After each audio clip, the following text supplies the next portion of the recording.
Hello students, welcome back.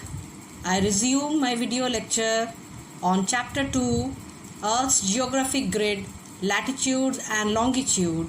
That is the second chapter of the 9th class. Let us have a recap of what we studied last. In the last video lecture, we studied about longitude and time, and we also studied that the Earth takes 24 hours to complete one rotation. This means 360 degrees of longitude are covered in a period of 24 hours.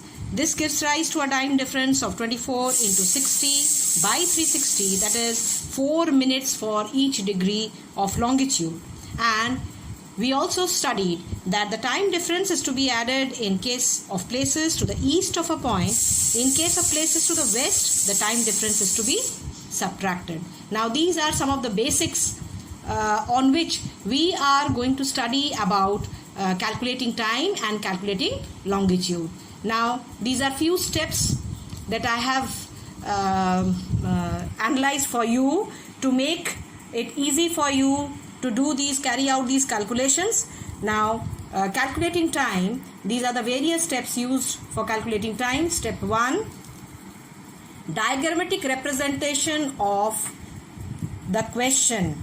The question will be given in a problem form, and at first before you begin the calculation, you have to make a diagrammatic representation of the problem which is given. That is by drawing out the values of the longitudes mentioned in the problem.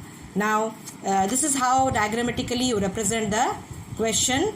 First you have to draw out the 0 degree longitude, that is the Greenwich mean time, the Greenwich meridian, and then the values of longitude according to the directions which are placed. Suppose it's the east longitude, then it has to be on the right hand side of the 0 degree. It's the west longitude, then it has to be on the left hand side of the 0 degree meridian. In this way you diagrammatically represent the question.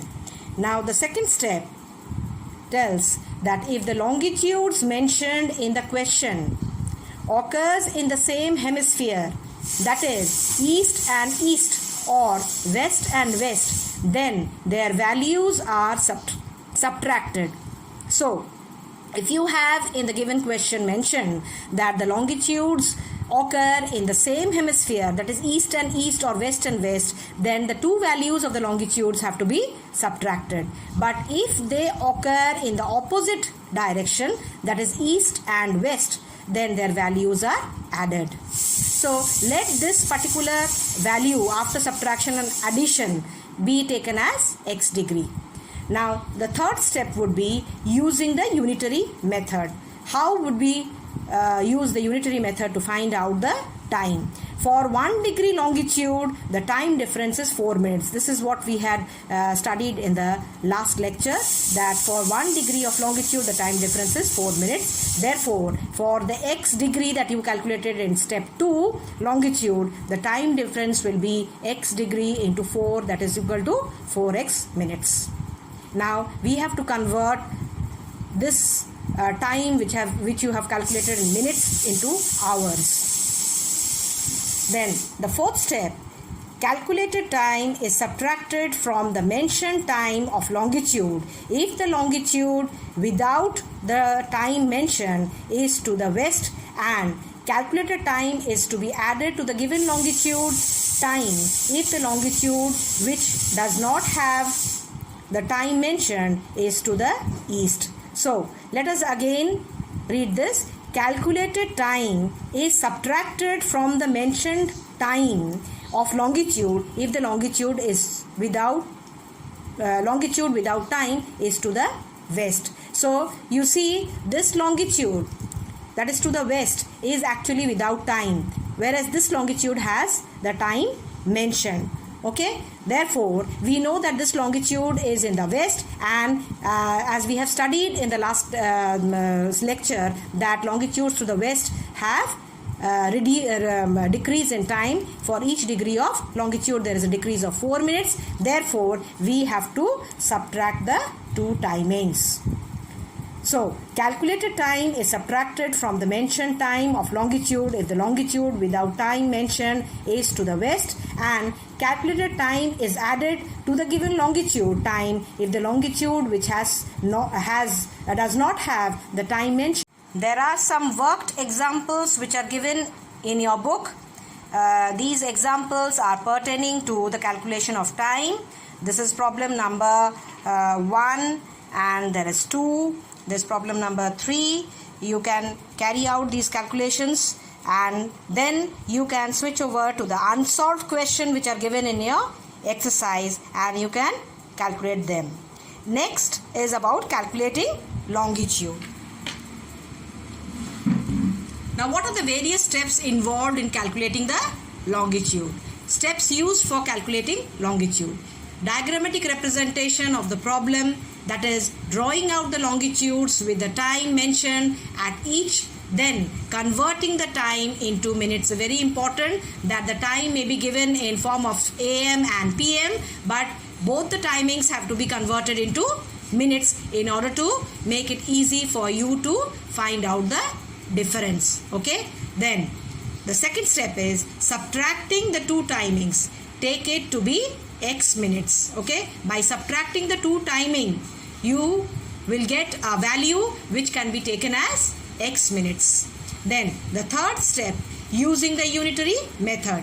Time difference of 4 minutes is equal to 1 degree of longitude. That means 1 degree of longitude covers a time, the time difference that is required to cover 1 degree of longitude is 4 minutes. Time difference of x minutes, that is the time that is calculated in step 2, x minutes will be equal to x by 4 degrees. Okay, so this is how you find out the value of the longitude here. Now the fourth step is very important. If the unknown longitude has more time, unknown longitude here means the longitude without any value given. If the unknown longitude has more time than the known longitude is the longitude which has the value given, known longitude, then the unknown longitude is to the east, and so the calculated longitude value in step 3, the calculated longitude value in step 3 has to be added to the value of the longitude given. I repeat again, if the unknown longitude, the longitude for which the value has to be calculated, has to be found out, is not given in the question, if the unknown longitude has more time than the known longitude, then the unknown longitude is to the east. If it has got more time, then the longitude is to the east, and so the calculated longitude value in step 3 has to be added to the value of the longitude given. The known longitude value has to be added to the calculated longitude. But if the unknown longitude has less time than the known longitude, if the unknown longitude value has less time than the known longitude value, then the longitude is to the west, and so the calculated longitude, that is the value in step 3, has to be subtracted from the longitude with a given value. Now in this way we will be able to calculate the value of the unknown longitude. The next is, now there are some worked out problems on this also, which is given in your book, and that is this is one worked example number 1, and there is example number 2 given, and there is example number 3 also given in your book. That would make it easy for you to understand these problems, how they are solved, and by referring to these steps also it will become easy for you. There are some problems which are given in your exercise also. You can do them for a better practice. Then the next is local time. Now what is local time? Local time at a place is fixed with reference to the path of the sun in the sky. If it is 12 noon local time, when the angle of inclination of the sun is maximum. So local time, we have already studied about this, children, in the previous lectures, that local time of a place can be fixed with a reference to the path of the sun in the sky. If you fix a pole in an open field and you keep on tracing the shadow that is cast by the pole, you will be able to guess the time of that particular longitude. But remember, children, that the sun is supposed to be overhead, or the shadow cast by the pole at noon particularly will be minimum at that particular longitude, and this will be a concrete reference of the time for that particular longitude. If you set your watches according to 12 noon, all the other timing that will be given by your watch will be the correct local time for that particular place, that particular longitude that you are occupying. So I repeat again, local time at a place is fixed with reference to the path of the sun in the sky. It is 12 noon local time when the angle of inclination of the sun is maximum. The angle of inclination of the sun is maximum, but the shadow that will be cast by the pole that will be set by you will be minimum at that particular time. And when it is minimum, you know that the sun is overhead at that particular longitude. This can be found easily by studying the length of the shadow of a flagstaff or a pole fixed on the ground. When the length of the shadow is shortest, it is noon. At that time, the sun is shining vertically over the longitude at that particular point. And when you set the time at 12 noon, when the length of the shadow cast by the pole fixed on the ground is the shortest, it will be 12 noon at that particular place, and all the other timing which will be given will be the exact or the accurate time for that particular longitude. It will be the local time of that longitude. All places on a given longitude have the same local time. Local time differs from place to place because of variation in longitude. A longitude variation of 1 degree causes a time difference of 4 minutes. Now this was all about local time, and we come to know that local time is something that keeps on varying from longitude to longitude. For 1 degree of longitude, there's a time difference of 4 minutes, and this 4 minutes is added when one moves towards the east, and 4 minutes is subtracted for each degree of longitude when we move towards the west. Now that would arise a lot of confusion if we were to follow different time given by different longitude. So internationally it has been accepted that every country will follow a standard time which is given by its central meridian. Now let's see this. As the local time varies from place to place, it would create considerable confusion if each place were to follow its own local time. The preparation of timetables for railways, buses, etc. would be difficult. Moreover, people traveling from one place to another would have to adjust their watches according to the local time of each place. So it would cause a lot of inconvenience if people would be adjusting their watches after crossing each degree of longitude. Moreover, longitudes are imaginary lines, they are not marked on the Earth's surface.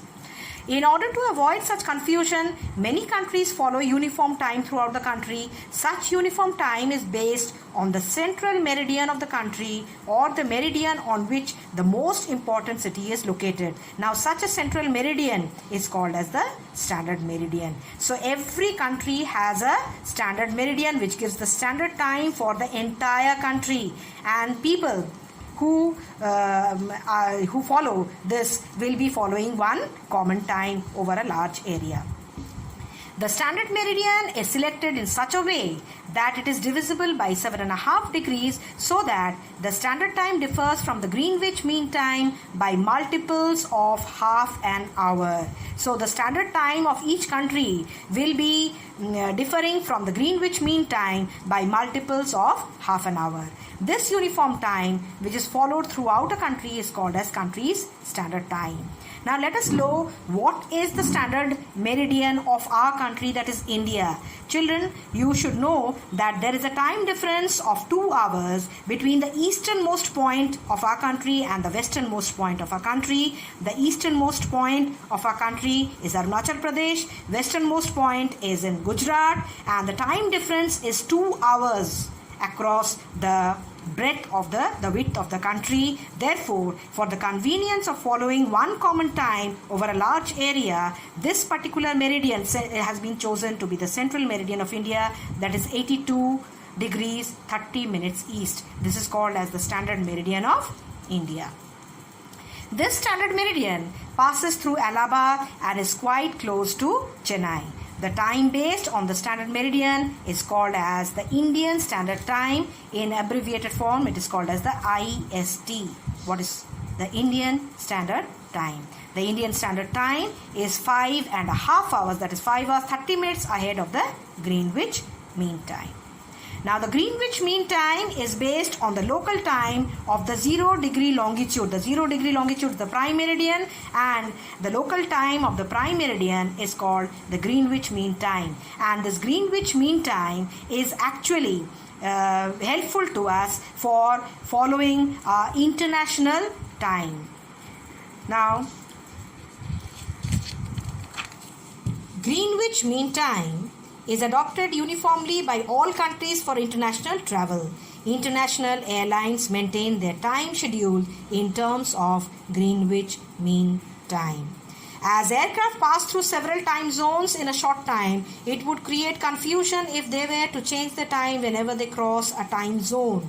Therefore, they follow the Greenwich Mean Time uniformly. Ships also keep their chronometers showing Greenwich Mean Time so that they can find out the longitudinal position with reference to the time difference between local time and Greenwich Mean Time. So, for international travel, again, one would be covering a number of time zones together. Again, it would be very difficult to keep a track of the time, and therefore for international travel particularly, the Greenwich time is adopted uniformly. Thank you for today, children. Again, I resume this video with the part 5 of this particular chapter. Thank you. Take care.